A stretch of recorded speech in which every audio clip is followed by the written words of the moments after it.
what I'm presenting here is the results of some research that we did in 2017 at Sport England, an exercise called Club Count.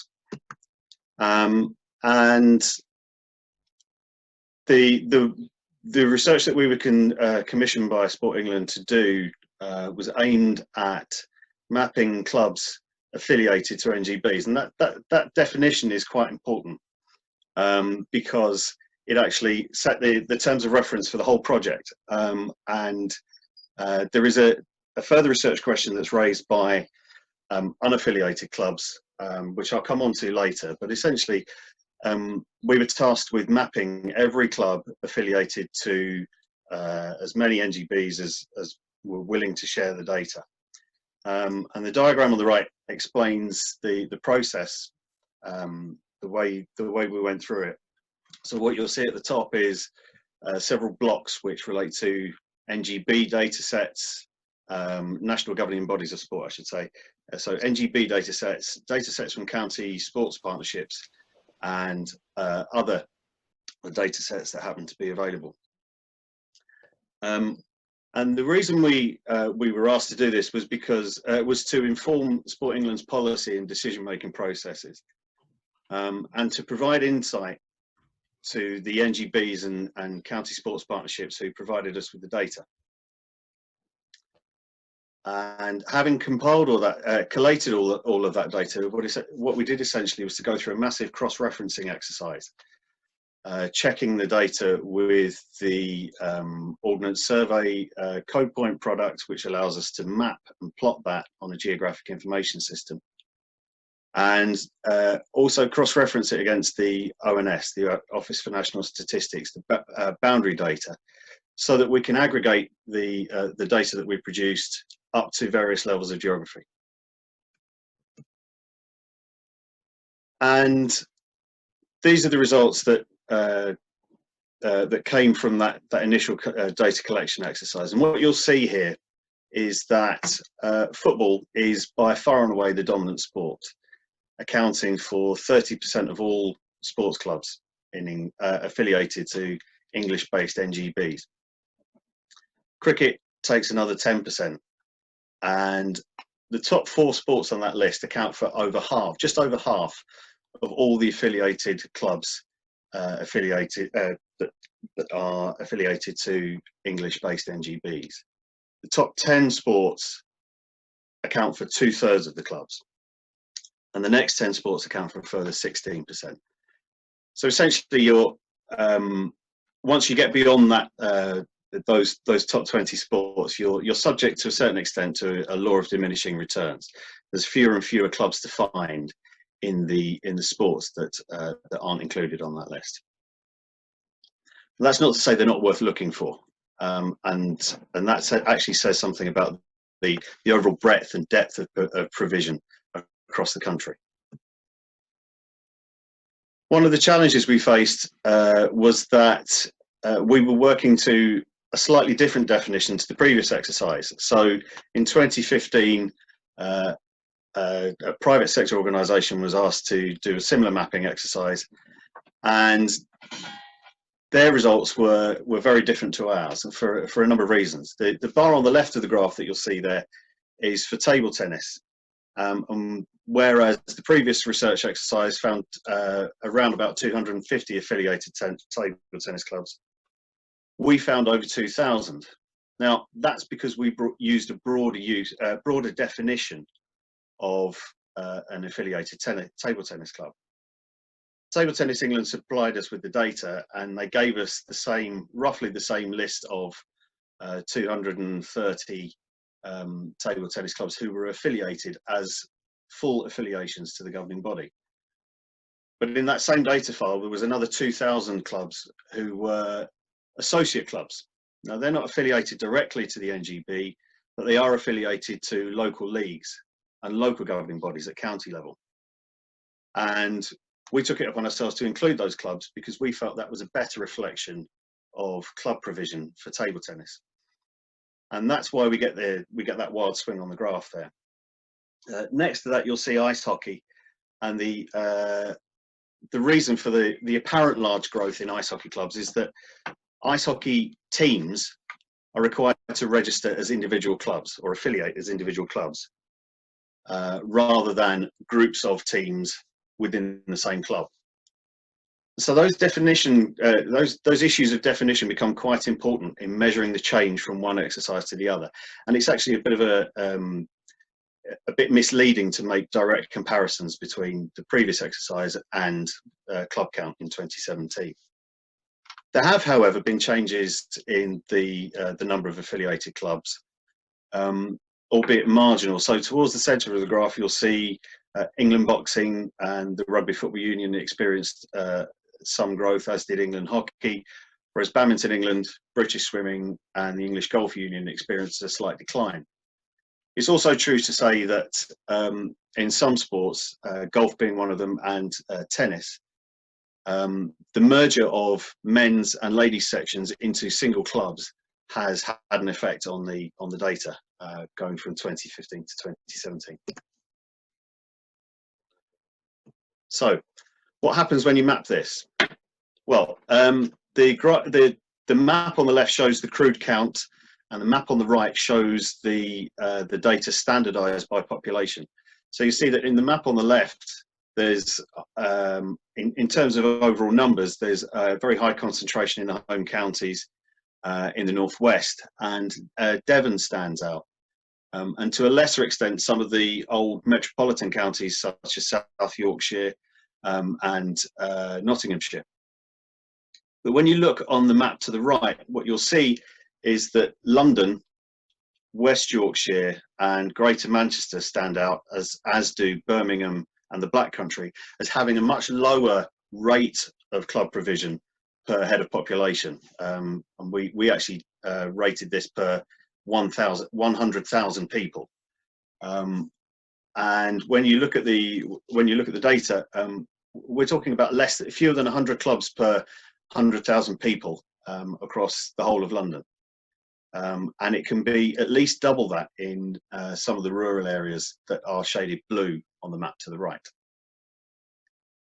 If we drill down to local authority level, a couple of things to note there. Some of the larger unitary authorities like Northumberland, Durham, Worcestershire, Cornwall, Wiltshire, they stand out as having large counts, but they've got a larger surface area. They're dealing with a bigger area in total. Again, when you look at the standardised rates, you'll see that the largest cities in England, London, Birmingham, Manchester, Liverpool, Leeds, Bradford, Newcastle and Nottingham, Leicester, the largest cities stand out as having that much lower rate of provision. And what's actually hidden behind in the data behind this is that in the best provided areas, the areas that are best provided for, the rate can be up to 3 times as high, 3 or 4 times as high as it is in the worst provided areas. The reasons for that are quite complex and often historical. Many cricket and rugby clubs, for example, which were founded in the first half of the 20th century, were located on sites at the rural urban fringe of major towns and cities. And as the process of urbanisation has continued, those clubs have sold their grounds to housing developers or supermarkets in exchange for new and improved facilities further afield. The lower rate of club provision in urban areas may, compared with their rural counterparts, may also say something about the relative size of clubs, with urban populations able to sustain fewer but larger clubs, providing multiple competitive opportunities. If you think about clubs in Sheffield that provide cricket, football, hockey or rugby, they're much more likely to have more than one team. In fact, they're much more likely to have 3 or 4 teams at senior level.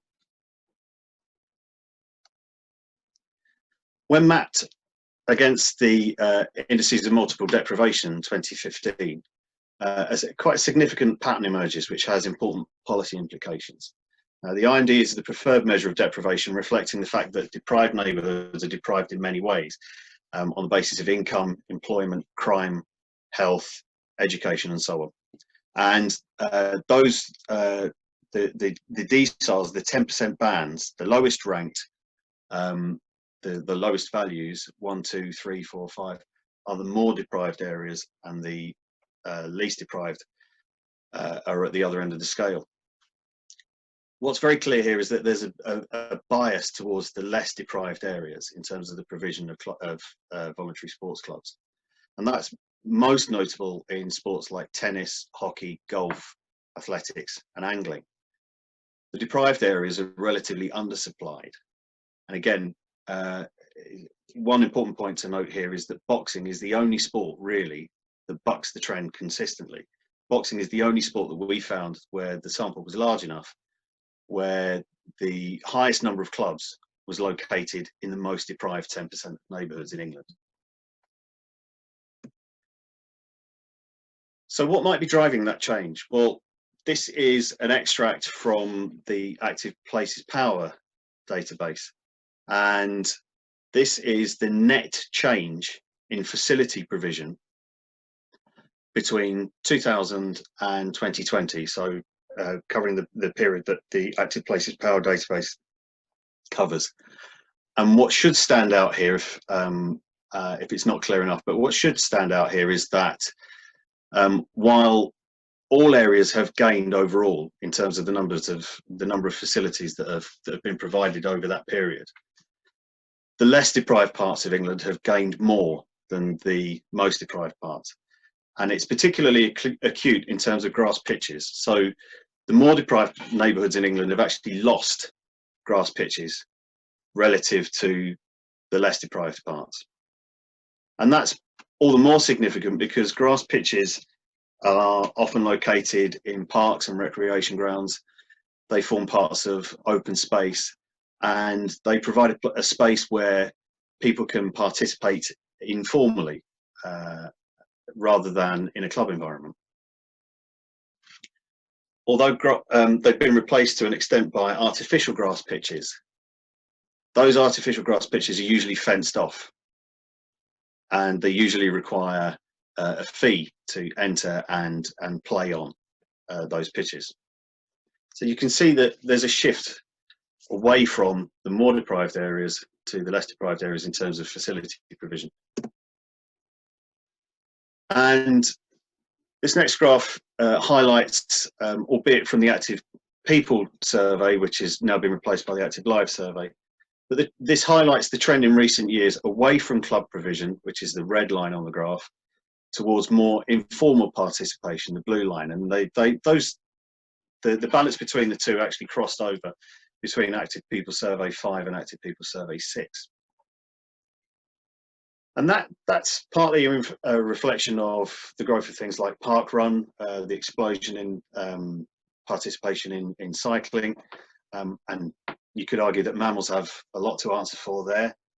But what the graph doesn't tell us is whether that shift is reflective of changes in taste and a lower inclination to support team sports through volunteering, or a response to shifts in the supply of facilities. So it doesn't tell us which comes first.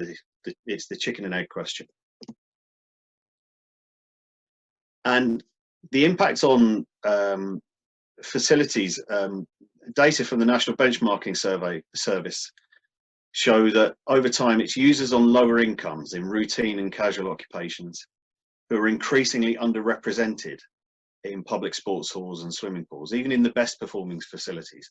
So the data here is a compilation of output from the National Benchmarking Survey, and the graph shows representation scores for that bracket, that NSSEC 6 to 7, where a score of 1 represents the expected number of users based on a facility's catchment population profile. So what's clear here is that in all facilities across the board, and getting progressively worse over time, there are fewer and fewer people from that NSSEC 6 to 7 income bracket, even in the best performing facilities, which is represented by the green line on the graph. Evidence from research by Street Games suggests that for young people in particular in deprived neighbourhoods, some of the most significant barriers to population are related to personal safety and perceptions of or risk of crime or antisocial behaviour. Cost of entry and the barrier of the cost of travel still reduces participation, but mainly because available funds are prioritised elsewhere. for things like transport, socialising, and debt repayments. The question to be asked now is, if you build it, will they come back? What will work for these groups?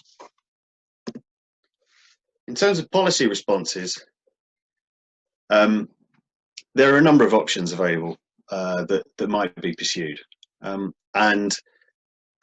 We've just completed some work for England Boxing, which centres on the key question of why boxing might work as a response to engaging young people in particular in participation where other sports don't necessarily work. One of boxing's advantages is that it's rooted in the communities where Sport England and other agencies want participation in sport and physical activity to increase. Crucially, its leaders and volunteers are embedded in those communities, giving them credibility among their target audience and enhancing the sustainability of the multi-agency projects and programmes which are routed through them. If clubs are to receive support, should it be focused on larger organisations with the volunteer capacity to sustain long-term growth and development, or be targeted on the basis of need for external support? And it might be targeted using the IMD as a means of identifying the areas in greatest need. If investment in facilities is the way to go, how can investment in facilities be targeted to best effect in order to bring low-income users back? And is this the right strategy if participation is becoming less formal? And back to this question of informal participation, what we've measured here is essentially formal participation, or a proxy for formal participation through club activity. But if informal participation in the future is the future, how can that activity be captured to inform the continued provision of facilities and design a pathway into more formal participation for those who want to make the transition? And this is actually something that Sport England asked us to investigate, and we came up with some suggestions for how they might go about that. But in the end, that's, so far as I'm aware, that's not yet been pursued. So where next?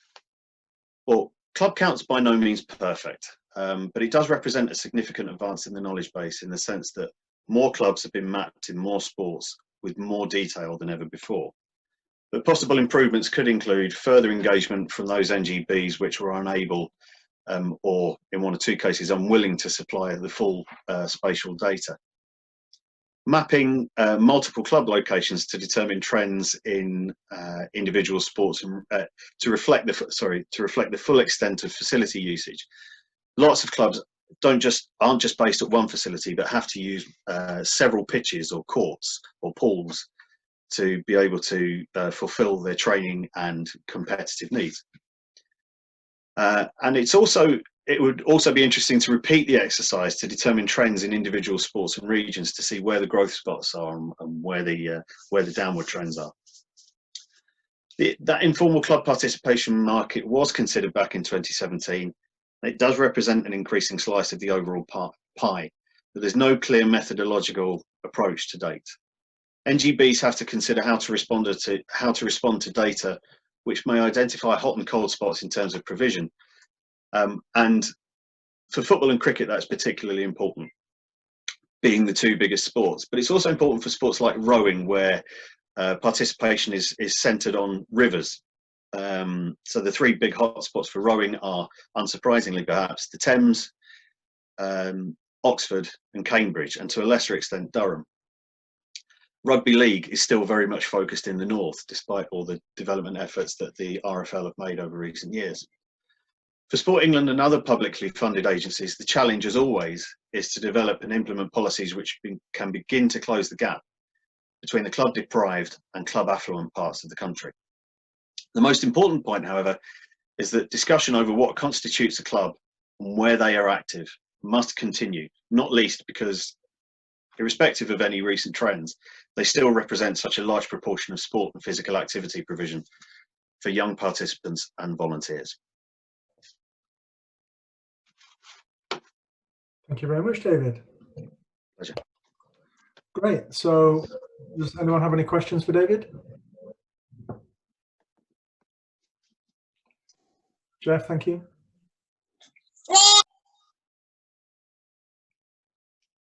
So it's far not working. Dave, thanks for that. It was really, really interesting presentation. I'm interested around the link, because you made a really compelling argument against the IMD data of changing grass pitches in lower IMD groups. But I'm also wondering, can that be driven by the population? You made the point in terms of parkrun, which is a bottom-up approach, which is seen as this huge phenomena. And yet the A-level, the most recent A-level changes have got rid of team sports like rounders, and they've kept sports in that there's very few team female sports left in there. Is there a link between Sport England and the curriculum? Because that surely, if you're getting kids really interested at 11 to 15, then you're likely to see clubs and demand rise in the 17 to 30-year-olds. That's a really good question. I'll be completely honest with you. I don't know. I don't really know the answers to that one. What I would say is that I know from having worked with England Athletics in the past, where parkrun was the coming thing and growing bigger and bigger. What they've seen is that with initiatives like parkrun, at the moment, or until recently at least, there's very few people making the transition from informal participation to club-based participation. In terms of the curriculum, yeah, I do think it has an effect. I also think that the decisions that schools make in terms of their facility provision, and anyone who knows me will probably roll their eyes at this point, but the shift away from sand-based astroturfs on school sites to 3G and 4G pitches on school sites means that hockey has fewer and fewer places to play. And hockey being a sport which has traditionally in the past been popular with girls at school, it could take that opportunity away. So that's one example. Yeah, I do take your point. I guess there's a follow-up to that, if I may, Dave, in terms of the spike that we see with successful GB and England teams when we win the Rugby World Cup or the cricket. Do we make the most of that currency, of that spike that we see in participation? Is it followed through, and for how long? Yeah, I think if you look at what happened in hockey clubs after 2016, there was a big surge in the number of young people, in particular, who went to a club. And in Yorkshire, I've got some data that shows that there was quite a big jump in the number of youth teams that were generated as a result, and that's been sustained up to a point. But in the last year or so, and obviously this season is going to be a funny one to look at the data, but in the last year or so, that started to tail off, and that's probably due to that generation of players, or that growth surge in players maybe getting to the age where that drop off occurs naturally. So at the age of 16 or the age of 18, when they leave school and go to university. But there are some signs that initial surge in new players and new teams has actually started to subside, at least in one sport. Thanks, Dave. Thank you, David. There is a question from Simon, I think, in the chat box. Okay, let's have a look.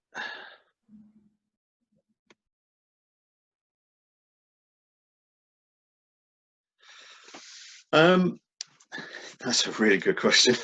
I think one of the things that seems quite apparent from the affiliation data and from some of the participation data that I've seen from individual governing bodies, it seems to be getting harder and harder to form a new club, to establish a new club from scratch.